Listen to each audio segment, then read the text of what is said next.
Oh ja, ist auch mooi. Met 2 kleuren.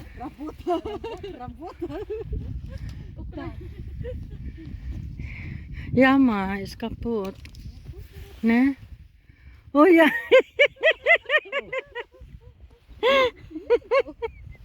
Nila Nilalagyan ako ng bulaklak ng kasama kong lalaki sa sombrero ko. Tingnan nyo, ang ganda ng tulips, namumulaklak na siya. Diba? Yung iba namumulaklak na, yung iba hindi pa. Dito sarado pa siya.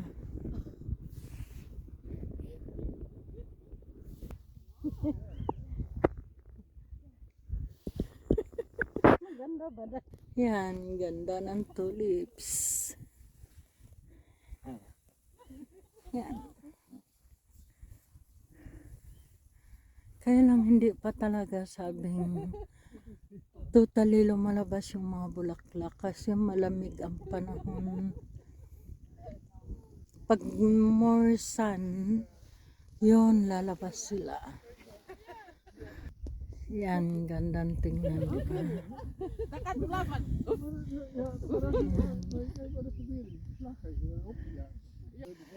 Yung aso kasama namin maglakad, the whole day siyang naglalakad.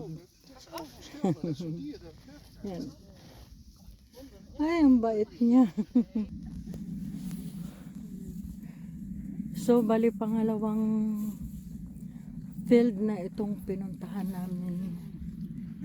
Yan, kita nyo.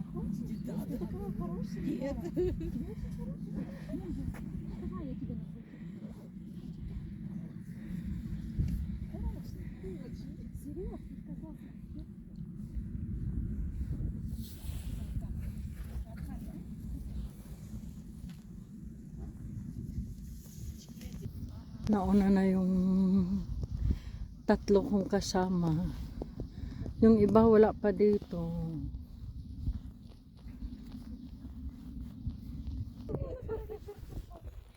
Yan, nauna na sila.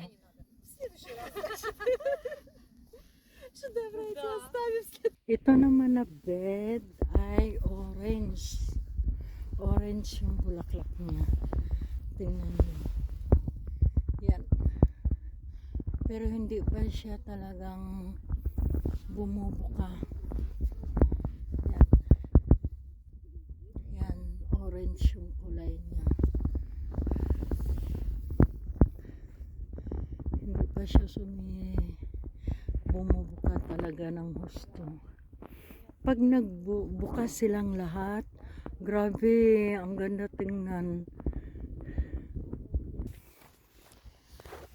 Yung iba wala pa. Yan, iba kong kasama. Hanggang dulo kami naglalakad doon sa kinadulo-duluhan.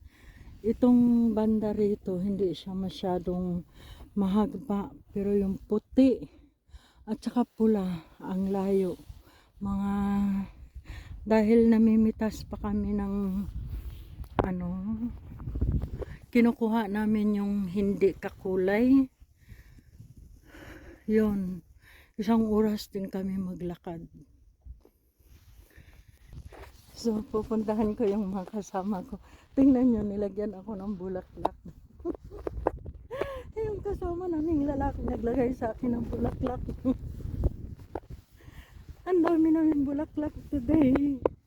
Dalhin sa bahay. Sobrang dami.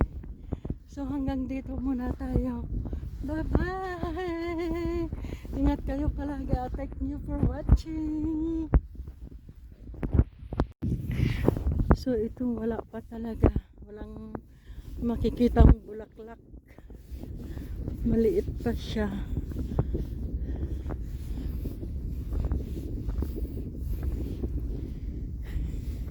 Yan sa unahan. May natatanaw na.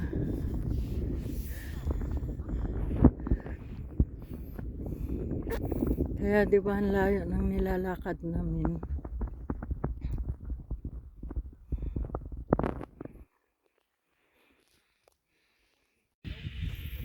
Yung iba kong kasama, parating na sila. Ang sarap talaga dito. Napaka-fresh ng air.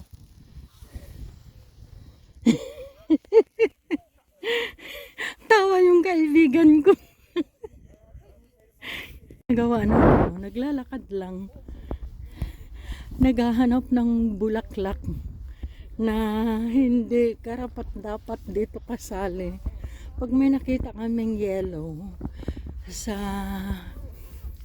bed na ito, dahil kulay pula nga lang siya, yun ang binubunot namin.